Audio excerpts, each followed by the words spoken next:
Sensitivity में जाना है। और यहाँ पे जब भी आप अपने सेंसिटिविटी को रिसेट करते हो ना तो आपका इस टाइप का होता है। और यहाँ पे अगर आपका फोन लो एंड डिवाइस का है ना, जैसे 2GB 3GB या फिर 4GB रैम का, तो यहाँ पे आपको सारे के सारे सेंसिटिविटी ऑप्शन को 100 पे रख देना है। क्योंकि जब आप सभी के सभी को 100 पे रखते हो ना तो आपका गेम प्ले बहुत ही स्मूथ होता है और आपका फोन लैग नहीं होता है। तो इसलिए आपको 100 पे ही रखना है अगर आपका फोन लो एंड डिवाइस का है। और अगर आपका फोन थोड़ा हाई डिवाइस का है, जैसे कि 8GB रैम हो गया, 12GB रैम का, तो यहाँ पर आप अपने फोन के हिसाब से इस सेंसिटिविटी को रख सकते हो। देखो यार, मेरा फोन भले ही 8GB का है, लेकिन मैं फिर भी सभी के सभी को 100 के आसपास से यूज करता हूँ। मैं सिर्फ रेड डॉट को 93 या 94 के आसपास रखता हूँ ताकि मेरा फोन लैग ना करे। सेंसिटिविटी को सेट करने के बाद आपको कंट्रोल्स में चले जाना है और वहाँ पे आपको सबसे पहला मिलेगा एम प्रिसीजन। तो वहाँ पे आपको 3 ऑप्शंस मिलेंगे। वहाँ पे मिलेगा डिफॉल्ट, प्रिसाइजन, स्कोप और फुल कंट्रोल। तो डिफॉल्ट में आपका एम रेड हो जाता है जैसे आपका एम एनिमी पे जाता है, तो उससे आपको मारने में बहुत ज़्यादा इजी हो जाता है और ये आपके लिए सबसे बेस्ट है। और प्रिसाइजन स्कोप में जब भी आपका एनिमी आपसे फार होता है ना, दूरी में होता है, तो वहाँ पे आपका एम रेड नहीं होता है। और फुल कंट्रोल में आपका एम कहीं पे भी रेड नहीं होता है। तो इसलिए सबसे ज़्यादा इजी है डिफ़ॉल्ट। मैं रेकमेंड करूँगा कि आप इसी डिफ़ॉल्ट एम पे खेलो, जिससे कि आप एनिमी को बहुत ईजिली मार सकते हो। और उसके नीचे आपको मिलता है लेफ्ट फायर बटन। तो यहाँ पे देखो 2 ऑप्शंस मिलते हैं यहाँ पे, ऑलवेज और स्कोप ओनली। तो अगर आप स्कोप ओनली पे रखते हो तो जब भी आप स्कोप ओपन करते हो ना तो आपका लेफ्ट फायर बटन ऑन होता है। और इसमें आपको थोड़ा डिसएडवांटेज होता है जब आप स्कोप ओनली रखते हो ना, जैसे कि यहाँ पे देखो मैं मार रहा हूँ, अगर मैं मार्क्समैन राइफल यूज़ कर रहा हूँ ना, जैसे SKS वुडपेकर, तो यहाँ पे मेरे को बहुत दिक्कत होती है एनिमी को मारने में। इसमें अगर आप scope in scope out use करते हो ना तो आप एनिमी को बहुत जल्दी मार देते हो। और यहाँ पे देखो मुझे बहुत सारा दिक्कत हो रहा है खेलने में अगर मैं लेफ्ट फायर बटन को ऑलवेज पे सेट नहीं करता हूँ तो। और वहीं पे अगर मैं लेफ्ट फायर बटन को ऑलवेज पे सेट कर देता हूँ तो यहाँ पे मैं बहुत ईजिली अपने एम को कनेक्ट कर पाता हूँ एनिमी पे और उसे मैं काफ़ी इजीली ख़त्म कर देता हूँ। और यहाँ पे आप देख सकते हो कि मेरी एक्यूरेसी भी काफ़ी ज़्यादा तेज़ हो जाती है एनिमी को मारते वक्त और मैं एनिमी को बहुत इजीली ख़त्म कर देता हूँ। और अगर आप स्कोप इन स्कोप आउट को अच्छी तरह से सीख लेते हो ना ट्रेनिंग ग्राउंड में, तो ये आपके लिए काफ़ी ईजी हो जाता है और आप बहुत अच्छे से ये सब मार्क्समैन राइफल चला सकते हो। और भाई लोग, मार्क्समैन राइफल का यूज करने का ना एक और फायदा ये है कि आप किसी भी एनिमी को 3 गोली में इजीली खत्म कर सकते हो। यहाँ पे आपको उसके बाद मिलता है क्विक वेपन स्विच का ऑप्शन। तो यहाँ पे अगर आप उसे ऑफ कर देते हो ना तो यहाँ पे आपको एडिशनल बटन नहीं मिलता है। और अगर आप यहाँ पे क्विक वेपन स्विच को यूज नहीं करते हो ना तो आपको वन टैप मारने में थोड़ी दिक्कत हो सकती है।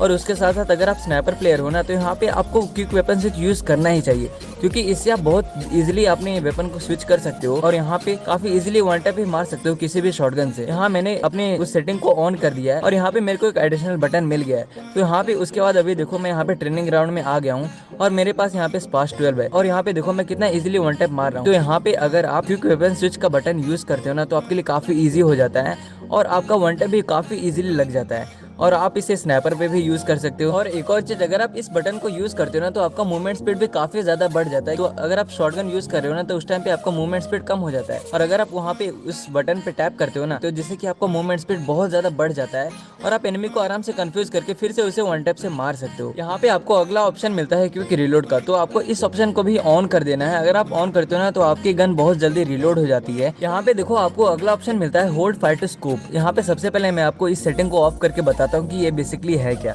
अगर आप होल्ड फायर टू स्कोप को ऑफ कर देते हो ना और जब आप स्नाइपर चलाते हो तो एक तो जब आप फायर करते हो तो आपका स्कोप ओपन नहीं होता है। और एक और डिसएडवांटेज ये है कि जब भी आप फायर करते हो ना तो आपका हर एक गोली के बाद आपका गन रिलोड पे आ जाता है, जिससे कि स्नाइपर चलाते वक्त आपको बहुत ज़्यादा प्रॉब्लम होता है। तो इसलिए आपको इस ऑप्शन को हमेशा ऑन रखना है। तो यहाँ पे देखो जब मैंने इस ऑप्शन को ऑन किया है ना, अभी मैंने इस ऑप्शन को ऑन कर दिया है और यहाँ पे देखो मैं कितना इजीली स्नाइपर चला रहा हूँ। इवन तो मैं एक स्नाइपर प्लेयर नहीं हूँ लेकिन फिर भी मैं स्नाइपर को कितना इजीली मक्खन की तरह यूज़ कर रहा हूँ। तो आपको भी इस सेटिंग को ऑन कर देना है। और यहाँ पे देखो स्नाइपर चलाते वक्त ना आपका जो क्विक वेपन स्विच का बटन है ना वो भी काफ़ी काम आता है और यहाँ पे मैं उसी बटन को यूज़ करता हूँ जब भी मैं स्नाइपर चलाता हूँ। इसके नीचे आपको जो सेटिंग मिलता है वो है ग्रेनेड स्लॉट का। तो यहाँ पे अगेन आपको 2 ऑप्शंस मिलते हैं, एक तो सिंगल स्लॉट और एक आपको मिलता है डबल स्लॉट का। तो यहाँ पे देखो सिंगल स्लॉट में आपको ग्रेनेड और ग्लूवाल एक ही स्लॉट में मिलती है और मैं इसी को यूज़ करता हूँ क्योंकि मेरी हैबिट यहीं पे है, मेरी बहुत ज़्यादा प्रैक्टिस इसी पे हो चुकी है। और दूसरा जब सेटिंग है ना वो है डबल स्लॉट। तो इसमें होता क्या है कि आपका ग्रेनेड अलग से होता है और आपका ग्लूवाल अलग से होता है। तो यहाँ पे अगर आप स्टार्टिंग से हैबिट बना लेते हो इस सेटिंग पे खेलने के लिए तो ये आपको काफ़ी ज़्यादा मदद करता है। और अगर आप स्टार्टिंग से सिंगल स्लॉट पे खेले हो ना तो आप यहाँ पे सिंगल स्लॉट पे ही खेलो क्योंकि आप कंफ्यूज हो जाओगे। उसके नीचे जो आपका ऑप्शन मिलता है ना वो है व्हीकल कंट्रोल का। तो यहाँ पे आपको 2 ऑप्शन मिलते हैं, एक तो 2 हैंडेड है और एक है 1 हैंडेड। तो यहाँ पे मैं हमेशा से 2 हैंडेड ही यूज़ करता हूँ क्योंकि इसी पे मेरी प्रैक्टिस है और ये मेरी हैबिट बन चुकी है। और यहाँ पे 2 हैंडेड से व्हीकल को कंट्रोल करना बहुत ही इजी हो जाता है क्योंकि यहाँ पे आपको 2 फिंगर से कंट्रोल करना होता है यार व्हीकल को। तो ऑब्वियसली यार ये काफ़ी ईजी हो जाता है और वहीं अगर आप इस ऑप्शन को ऑफ करके 100 को ऑन करते हो ना, यहाँ पे जितने भी बटन्स होते हैं ना व्हीकल कंट्रोल का, सारे के सारे हट जाते हैं और यहाँ पे आपको व्हीकल को कंट्रोल करना है सिर्फ जॉयस्टिक से। तो यहाँ पे देखो थोड़ी आपको दिक्कत हो सकती है, लेकिन अगर आप इस पे प्रैक्टिस करते हो ना तो फिर आपको यहाँ पे नॉर्मल सा लगेगा। अभी देखो मेरी प्रैक्टिस नहीं है, इसलिए मैं यहाँ पे 200 से ही हमेशा खेलता हूँ और यहाँ पे 100 से थोड़ा ज़्यादा इधर उधर हो जाता है, तो इसलिए यहाँ पे व्हीकल को कंट्रोल करने में थोड़ी ज़्यादा तकलीफ हो जाती है। इसके नीचे जो आपको सेटिंग मिलता है ना वो है ऑटो पैराशूट का। तो इसमें सबसे पहले जब आप इस ऑप्शन को ऑफ कर देते हो ना, तो जब भी आप यहाँ पे इजेक्ट करते हो तो आपका जो एक्सेलरेट का बटन होता है ना वो ऑटोमेटिकली यहाँ पे ऑन नहीं होता है, इसके लिए आपको ऑन करना पड़ता है। यहाँ पे आपको थोड़ा डिसएडवांटेज मिल जाता है, क्योंकि अगर आप इसे भूल जाते हो ना एक्सेलरेट करना, तो आपको लैंडिंग करने में ज़्यादा दिक्कत हो सकती है, आप वहाँ पे जल्दी लैंडिंग नहीं कर सकते हो। और वहीं अगर आप इस ऑप्शन को ऑन कर देते हो ना, तो आपका पहले से ही जो पैराशूट होता है ना वो एक्सेलरेट हो जाता है, जिससे कि आप काफ़ी इजीली एनिमी से पहले भी यहाँ पे लैंड कर सकते हो। यहाँ पे उसके बाद जो आपका कंट्रोल मिलता है ना वो है रन मोड का।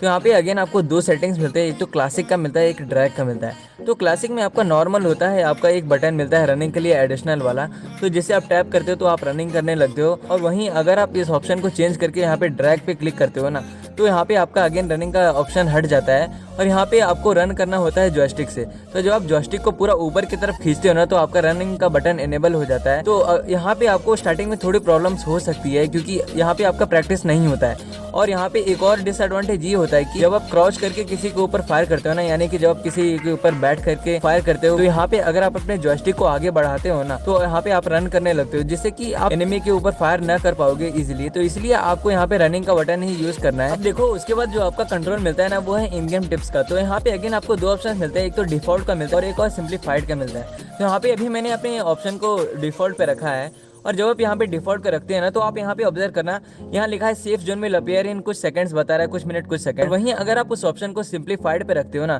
तो यहाँ पे देखो आपका जो ऑप्शन है वो ऊपर आ जाता है और वहाँ पे सिर्फ आपको एक साइन मिलता है और वहाँ पे आपको दिखाता है कि यहाँ पे आपका सेफ जोन जो है ना वो इस टाइम पे अपीयर होने वाला है। और अभी देखो उसके बाद जो ऑप्शन मिलता है ना वो है किल नोटिफिकेशन का। तो यहाँ पे अगेन आपको दो ऑप्शन मिलेंगे, एक तो क्लासिक का, एक सिंप्लीफाइड का। तो यहाँ पे आपको हमेशा से क्लासिक में रखना है, क्योंकि क्लासिक वाला जो किल नोटिफिकेशन आता है ना वो काफी अच्छा लगता है देखने में, अभी आप देख सकते हो। यहाँ नेक्स्ट ऑप्शन आपको मिलता है डैमेज इंडिकेटर का। तो यहाँ पे अगेन आपको क्लासिक ही रखना है, क्योंकि क्लासिक वाला जो डैमेज इंडिकेटर है ना वो देखने में काफी अच्छा लगता है। और उसके नीचे आपको मिलता है ऑटो स्विच गन।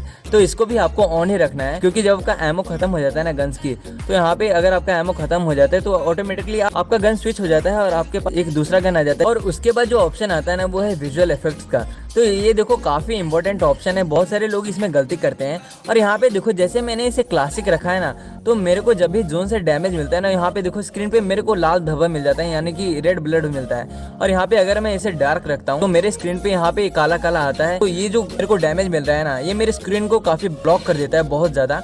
और अगर सामने एनिमी है ना तो आप उसे इजीली नहीं मार सकते हो, यहाँ पे ये आपके स्क्रीन को ब्लॉक कर देगा और आपको एक अच्छा सा व्यू नहीं मिल पाएगा। इसलिए आपने नोटिस किया होगा कि जब भी मैं जोन के बाहर भी होता है ना, तो मेरे को कोई भी डैमेज पड़ता है तो यहाँ पे मेरा स्क्रीन पे कुछ नहीं आता है। तो यहाँ पे मैं उस टाइम सेटिंग रखता हूँ नो ब्लड का। तो यहाँ पे अगर आप नो ब्लड को रखते हो ना तो आपका स्क्रीन पूरा क्लियर रखता है। और यहाँ पे अगर सामने एनिमी होता है ना तो आप उसे काफी इजीली फाइट ले सकते हो और आप उसे खत्म कर सकते हो। इसके बाद वाला जो ऑप्शन है ना वो है फ्री लुक का। तो देखो ये बहुत ही इंपॉर्टेंट सेटिंग है। अगर आप फ्री लुक को ऑफ कर देते हो ना, तो अगर आपके पीछे कोई एनिमी है तो आपको उसे देखने के लिए पूरा टर्न करना पड़ेगा। लेकिन अगर आप उस फ्री लुक ऑप्शन को ऑन कर देते हो ना, तो वहाँ पे आप उस बटन को यूज करके आराम से पीछे भी देख सकते हो और आप अपने चारों ओर भी देख सकते हो कि कहाँ पे बंदा है। और उस टाइम पे आप सीधे भागते भी रहोगे और एनिमी को भी स्पॉट कर पाओगे। तो ये आपके लिए काफी अच्छा ऑप्शन दिया है फ्री फायर ने और आपको इसे यूज करना होगा। और उसके नीचे आपको हिट मार्कर का ऑप्शन मिलता है, तो इसमें भी आपको क्लासिक ही रखना है। और उसके नीचे आपको टीममेट इन्फो मिलता है, तो यहाँ पे आप किसी भी ऑप्शन को यूज कर सकते हो। मैं यहाँ पे अभी ट्रांसल्यूसेंट यूज करता हूँ। देखो कंट्रोल्स में पूरा सेटिंग करने के बाद आपको जाना है ऑटो पिकअप में, और ऑटो पिकअप में ना आपको सारे ऑप्शंस को ऑन कर देना है, सिर्फ एक ऑप्शन को छोड़कर, वो है स्पेशल इक्विपमेंट्स का। और जब भी आप उन सारे ऑप्शन को ऑन कर देते हो ना, तो जब भी आप किसी आइटम को पिकअप करते हो ना, तो आपका जो स्पीड है ना वो काफी ज्यादा बढ़ जाता है और ये काफी ज्यादा मैटर करते हैं। आप फटाक से लूट कर पाओगे एनिमी से पहले और आप उसे आराम से फाइट लेके उसे मार भी पाओगे। और यहाँ पे ऑटो पिकअप के बाद आपको जाना है डिस्प्ले के सेटिंग। और देखो यार, अगर आपका फोन लो एंड डिवाइस का है ना, तो आपको हमेशा से स्मूथ पे या फिर स्टैंडर्ड पे खेलना है। अगर आप अल्ट्रा पे खेलते हो ना तो आपका फोन लैग करेगा। अभी देखो मेरा फोन थोड़ा हाई रैम का है, तो यहाँ पे मैं अल्ट्रा पे खेलता हूँ और मेरे को वीडियो भी बनानी होती है ना, तो हाई क्वालिटी के लिए मैं अल्ट्रा पे खेलता हूँ। तो भाई लोग बस आज के लिए इतना ही। उम्मीद करता हूँ वीडियो आपको काफी पसंद आएगा। अगर ये वीडियो आपको अच्छा लगा हो तो इसे एक लाइक जरूर कर देना, और अगर आप हमारे चैनल पे नए हैं तो इसे सब्सक्राइब कर देना। और अगर आप मेरे से कुछ पूछना चाहते हो ना तो